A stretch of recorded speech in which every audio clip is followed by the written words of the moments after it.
इस बात में कोई शक नहीं कि इस दुनिया में जो भी इंसान आया है इसको एक न एक दिन मरना जरूर है। सिर्फ इंसान ही नहीं बल्कि कोई भी जानदार हो, देर से ही सही लेकिन सबको यहाँ से जाना पड़ेगा। क्या कभी ऐसा मुमकिन हो पाएगा कि इंसान या कोई भी जानदार मौत को धोखा दे सके? क्या कभी साइंस इतनी तरक्की कर पाएगी कि मरे हुए इंसान को दोबारा जिंदा कर सके या फिर इसको कभी ना मरने वाला लाफानी बना दे? आपको ये जानकर हैरत होगी कि अमेरिका की एक कंपनी पहले से ही इस प्रोजेक्ट पर काम कर रही है, यानी मौत को धोखा देने वाले फार्मूले पर बड़ी तेजी से काम किया जा रहा है। दोस्तों, जिस तरह हवाई जहाज की डिजाइनिंग को एरोनॉटिक्स कहा जाता है, इलेक्ट्रॉनिक आलात की डिजाइनिंग को इलेक्ट्रॉनिक्स और रोबोट्स की डिजाइनिंग को रोबोटिक्स, इसी तरह इंसान के मुर्दा जिस्म को महफूज करके इस उम्मीद से कि इसको दोबारा जिंदा किया जाएगा, इस शोबे को क्रायोनिक्स कहा जाता है। माहिरीन काफी पुरुमीद है कि आने वाले 50 से 70 सालों के बाद मेडिकल साइंस इतनी तरक्की कर लेगी कि वो इंसान को मरने से रोक सकेगी या फिर मरे हुए इंसान को वापस जिंदा भी कर पाएगी। इसी वजह से जिन लोगों को मरने के बाद वापस इसी दुनिया में जिंदा होने का शौक है और वो मेडिकल साइंस पर इतना भरोसा भी रखते हैं, उनके लिए स्कॉट्सडेल एरिजोना में एल्कोर नामी कंपनी का हेड ऑफिस मौजूद है। बाहर से देखने पर यह ऑफिस किसी आम ऑफिस की तरह ही लगता है, लेकिन इमारत के दरमियान में एक अजीबोगरीब मंजर देखा जा सकता है। धुएं छोड़ते हुए स्टील के इन बड़े बड़े बर्तनों में लगभग 300 लोगों की लाशें मौजूद हैं और 33 पालतू जानवरों को भी यहाँ दोबारा जिंदा होने की उम्मीद में मुंजमद किया गया है। यहाँ इंसान की मौत को इस अंदाज से नहीं देखा जाता जैसे हम देखते हैं, बल्कि अल्कोर की टीम का मानना है कि ये लोग भी आम इंसान हैं, बस इनका दिल नहीं धड़कता और वो एक लंबे अरसे तक चुपचाप सो रहे हैं। इसके अलावा इनके जिस्म का हर एक हिस्सा बिल्कुल कामिल हालत में है। हम ये भी कह सकते हैं कि इन 300 लोगों के लिए वक्त अगली कई दहाइयों के लिए रुक गया है। 70 सालों के बाद अगर वाकई मेडिकल साइंस इनको जिंदा करने में कामयाब हो गई तो ये अपने मुस्तकबिल में वापस जिंदा किए जाएंगे, जैसा कि टाइम मशीन या टाइम ट्रेवल जैसी साइंस फिक्शन फिल्मों में देखा जाता है। इन कंटेनर्स के अंदर इतनी शदीद ठंडक है जितनी दुनिया के सबसे ठंडे इलाके अंटार्कटिका में भी नहीं होती। माया नाइट्रोजन से भरे हुए इन कंटेनर्स के अंदर का टेम्परेचर हैरत अंगेज तौर पे -196 डिग्री सेल्सियस होता है, जिसको कंप्यूटर की मदद से 24/7 कंट्रोल किया जाता है और बिजली की बंदिश की सूरत में जनरेटर्स भी मौजूद हैं। एक बड़े कंटेनर में 4 मुकम्मल जिस्म के मरीज और 5 न्यूरो के मरीज, यानी सिर्फ इनके सर मौजूद हैं। जी हाँ, ये छोटा कंटेनर सिर्फ इंसान के सर और चेहरे को मुंजमद करने के लिए बनाया गया है। 300 में से 116 मरीजों ने सिर्फ अपने सर मुंजमद करवाए हैं,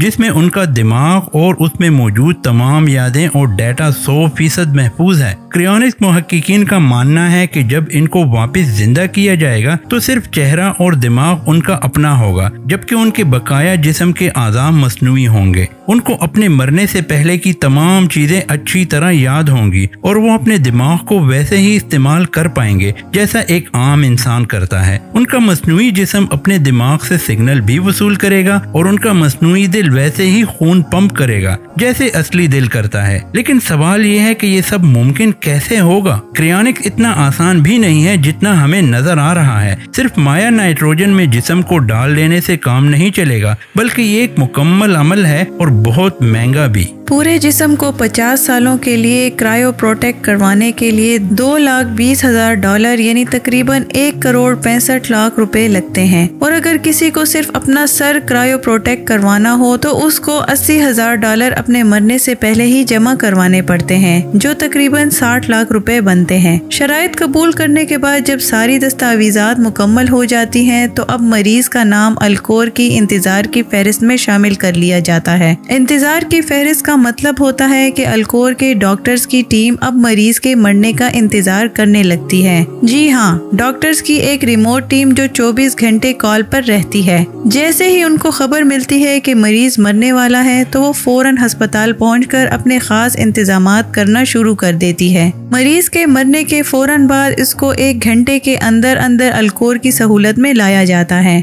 और इसके जिस्म पर क्रायो प्रोटेक्शन का अमल शुरू कर दिया जाता है। माहिरीन का मानना है कि मरने के बाद जितना जल्दी इस पर प्रोसेस शुरू किया जाएगा उतना ही उसके दोबारा जिंदा होने के इम्कानात बढ़ जाते हैं। लेकिन आखिर वो कौन सा प्रोसेस है जो दोबारा जिंदा करने के लिए बहुत अहम है? मरने के बाद इंसान का दिल बंद हो जाता है और उसके साथ ही खून का बहाव भी रगों में रुक जाता है। जब जिस्म के मुख्तलिफ हिस्सों तक खून की फराहमी नहीं पहुंचती तो एक एक करके ये हिस्से भी फेल होना शुरू हो जाते हैं। मरने के बाद से लेकर क्रायो प्रोटेक्शन का अमल शुरू होने तक मरीज के अंदर खून का बहाव लाजमी रखना होता है ताकि दिमाग और आज़ा तक खून पहुंचता रहे। इसके लिए मरीज के सीने पर एक मैकेनिकल पंप लगाया जाता है जो मसनूई तौर पर इसके खून को जिस्म के हिस्सों तक पंप करता रहता है। लेकिन मामला यहाँ खत्म नहीं होता। इसके बाद ऑपरेटिंग रूम में शुरू होता है असल एक्शन। यहाँ मरीज के जिस्म में से सारा खून एक पंप की मदद से निकाल लिया जाता है और इस खून की जगह एक खास केमिकल वापस जिस्म में डाल दिया जाता है। यहाँ ये समझना जरूरी है कि इंसान के जिस्म में 60% पानी होता है और इसको ऐसे ही माया नाइट्रोजन में डाल दिया जाएगा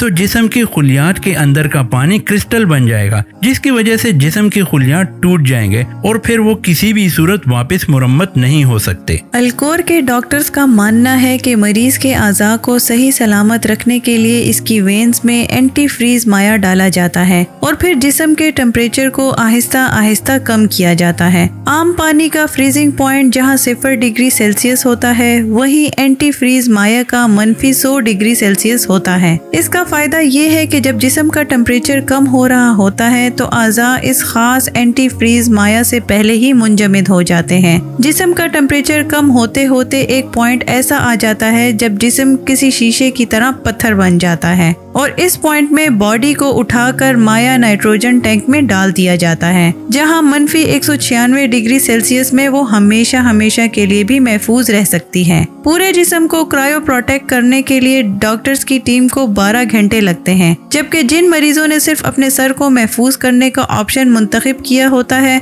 उसमें डॉक्टर्स को 6 घंटे का प्रोसीजर करना पड़ता है। दिमाग को क्रायो प्रोटेक्ट करने के बाद इसको भी कंटेनर में डालकर नाइट्रोजन टैंक में रख दिया जाता है। धुएं छोड़ते हुए इन कंटेनर्स के बराबर से गुजरते हुए ऐसा लगता है जैसे आप किसी कब्रिस्तान से गुजर रहे हों। ये यकीन करना काफी मुश्किल है कि नई टेक्नोलॉजी की मदद से शायद इनको एक बार फिर से जिंदा किया जाएगा। हर कंटेनर के बाहर इनके अंदर मौजूद मरीज की तस्वीर भी लगाई जाती है और उनकी फैमिली रोजाना उनको देखने भी आ सकती है। इन्हीं मरीजों में कैलिफोर्निया से ताल्लुक रखने वाली अनीता रिस्कन भी शामिल है। अनीता को जिस्म के मुख्तलिफ हिस्सों में कैंसर था और उनको मालूम था कि वो अब ज्यादा अरसे तक जिंदा नहीं रह सकती। इसी वजह से उन्होंने खुद को दोबारा जिंदा करने की उम्मीद में जीते जी अपने आप को एल्कोर में रजिस्टर करवा लिया। अनीता की जिंदगी के आखिरी दिनों में उन्होंने कई टीवी इंटरव्यूज भी दिए और हत्ता के अपने ऊपर होने वाली क्रायोनिक्स प्रोसीजर को भी शूट करने की इजाजत दी। अनीता का शौहर जो कि आखिरी सांस तक अपनी बीवी का साथ देता रहा,